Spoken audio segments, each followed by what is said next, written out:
مسلمانوں کے خلیفہ حاکم عمر بن عبدالعزیز کے زمانے تک مولا علی پر تبرہ ہوتا تھا. مولا علی پہ سب کیا جاتا تھا، شتم کیا جاتا تھا، لعنت بھیجی جاتی تھی. یہ بچے نہیں سمجھیں گے نا سب اور شتم، اس لیے میں نے یہ جملہ کہا ہے. مولا علی پر لعن کی جاتی تھی عمر ابن عبدالعزیز کے زمانے تک.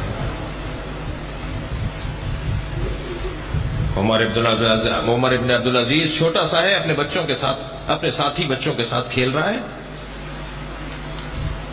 کہ بچوں نے نظم بنائی ہوئی ہے، بڑوں نے اسے نظم بنا کر دی ہوئی ہے بچوں کو، یہ گایا کرو، یہ پڑھا کرو. بچے نظم میں مولا کو نامناسب جملے دے رہے ہیں، مولا علی پر نامناسب جملے بول رہے ہیں، لعن کر رہے ہیں، توہین کر رہے ہیں علی کی. تو عمر ابن عبدالعزیز کا استاد اس گلی سے گزرا جہاں یہ بچے علی کی توہین کر رہے تھے، تو اس نے عمر کو بلا کے کہا تم جس علی کے خلاف اور جس علی کی توہین یہ جملے کہہ رہے ہو، تمہیں پتا ہے وہ کون تھے؟ انہوں نے 80 جنگوں کو جیتا ہے مسلمانوں کی. ان کے لیے نبی نے سینکڑوں حدیثیں ارشاد فرمائی ہیں. وہ نبی کی بیٹی کے شوہر تھے، وہ نبی کے بستر پہ سوئے تھے. بیٹا تم یہ باتیں نہیں کرو، یہ ان بچوں کو کسی نے غلط بتایا ہے. عمر عبدالعزیز کے ذہن میں بیٹھ گئی یہ بات بچپن سے کہ یہ غلط ہو رہا ہے، یہ اچھا نہیں ہو رہا. لیکن اسے کس چیز نے سہارا دیا کہ یہ تبرہ روکے مولا پر؟ مولا کو جو گالم دی جاتی ہے، مولا کو جو لعن کیا جاتا ہے، کیسے روکے؟ اگر عمر ابن عبدالعزیز کو بھی مولا کائنات پر سب و شتم روکنے کا موقع دیا تو وہ بی بی نے دیا. بی بی کا دور نہیں ہے، عمر ابن عبدالعزیز کا دور تو بہت بعد میں ہے، میرے چھٹے امام کا دور ہے، چھٹے امام کا دور ہے، نبی کی رحلت کے 100 سال کے بعد کا دور ہے. 100 سال تک علی پر لعنت ہوتی رہی. اللہ اکبر. جو لوگ ہم سے کچھ خفا رہتے ہیں نا کہ ہم کسی کا احترام نہیں کرتے، وہ دیکھیں کہ آغاز کہاں سے ہوا ہے، اس کا شروع کہاں سے ہوا. عمر ابن عبدالعزیز نے ایک یہودی کو بلایا، کہا کل دربار میں فلاں وقت پر آنا، اور دربار میں آ کر جب تمہیں بلا لیا جائے تو پھر آ کر یہ جملے کہنا مجھے. آ کر ایک یہودی کو کہا. دوسرا دن نمودار ہوا، انہوں نے مملکت کے سارے علماء کو، مفتیوں کو، علماء کو، مجتہدین کو، سب کو کرسیوں پر بلایا، کساب ایک بٹھایا اور کہا کہ میں خاص گفتگو آپ سے کرنا چاہتا ہوں. سب کو دعوت دی، سب دربار میں آ کے بیٹھے. عمر ابن عبدالعزیز کے زمانے میں سب اس کے دربار میں آ کے بیٹھے کہ ایک مرتبہ دروازے پہ شور ہونے لگا. پوچھا کیا ماجرا ہے؟ کہا ایک یہودی ہے جو اندر آنا چاہتا ہے مگر اس نے وقت نہیں لیا تھا اور یہاں آپ کی گفتگو چل رہی ہے. اس نے کہا کہ بلا لو اسے. اب وہ آ گیا ہے تو بلا لو، پوچھو اس کی حاجت کیا ہے. کب وہ آپ سے ملنا چاہتا ہے؟ کب بلاؤ. دربار میں آ کے کھڑا ہو گیا، علماء بیٹھے ہوئے ہیں، یہ اپنے تخت پہ بیٹھے ہیں. کہا کہو کیا کہنا چاہتے ہو؟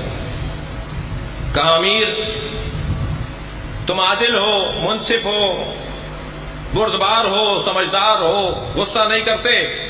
کہا نہیں ہماری یہ عادتیں ہیں، ہم غصہ نہیں کرتے. کہا میں ایک آپ سے حاجت لے کر آیا ہوں، میری حاجت پوری کر دیں. کہا کہو کیا حاجت ہے؟ کہا میں آپ کی بیٹی سے شادی کرنا چاہتا ہوں. سپاہیوں نے تلواریں نکالنا شروع کی، علماء نے جو بیٹھے ہوئے تھے آوازیں لگانا شروع کی. بدتمیز ہے، امیر سے بات کرنے کا طریقہ نہیں ہے، مسلمانوں کے خلیفہ سے یہودی ہو کر اس کی بیٹی مانگ رہا ہے. شور مچنے لگا. عمر ابن عبدالعزیز نے آواز دے کر کہا خاموش خاموش خاموش. اس سے پوچھو تو صحیح کہ اس کے اندر یہ جرت کیسے آئی، آخر کیا سبب ہوا کہ جو اس نے اتنی بڑی جرت کی ہے. پوچھا، کہنے لگا مجھے تو تعجب ہو رہا ہے کہ آپ لوگ ناراض کیوں ہو رہے ہیں.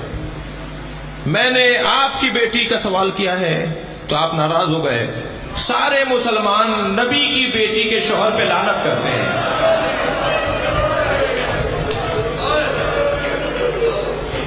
آپ جس نبی کا کلمہ پڑھتے ہیں اس نبی کی بیٹی کے شوہر علی پر سارے مسلمان لعنت کرتے ہیں. جب نبی اپنی بیٹی ایسے کو دے سکتے تھے جس پہ سب مسلمان لعنت کریں تو آپ مجھے اپنی بیٹی نہیں دے سکتے. گردن جھکا کر عمر ابن عبدالعزیز بہت دیر روتا رہا. جیسے آپ نے سن کے گریہ شروع کیا نا، یہ بہت دیر روتا رہا. اس کے رونے پہ دربار میں بھی رونے کی آوازیں بلند ہو گئی. آواز دے کر کہا اسے کرسی دے کر بٹھاؤ.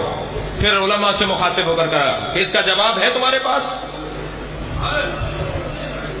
تم سارے مفتی علی کے اوپر لعنت بھیجتے ہو، اس آدمی کا جواب ہے تمہارے پاس؟ یہ کہہ رہا ہے کہ نبی کی بیٹی فاطمہ کے شوہر پر مسلمان لعن کرتے ہیں. سب کی گردنیں جھکی ہوئی. ایک نے جرأت کر کے آواز دی، امیر ہم بہت بڑی غلطی کر رہے ہیں. دوسرے نے کہا امیر علی کے بارے میں ہمیں یہ نہیں کہنا تھا، یہ تو شام سے حکم نامہ جاری ہوا تھا. پوری مملکت اسلامیہ میں نوٹیفیکیشن حکم نامہ جاری ہوا کہ کوئی خطیب کوئی پیش نماز خطبہ نہ دے مگر یہ کہ علی پہ لعنت بھیج کے دے. تو یہ تو تقریباً 80 سال 85 سال تک چل رہا ہے. ہمارے تو بڑوں نے بھی یہ کام کیا، ہم بھی کر رہے ہیں، مگر یہ کام اچھا نہیں تھا.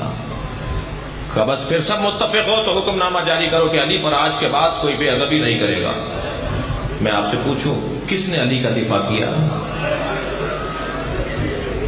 علی کا دفاع فاطمہ زہرا نے کیا.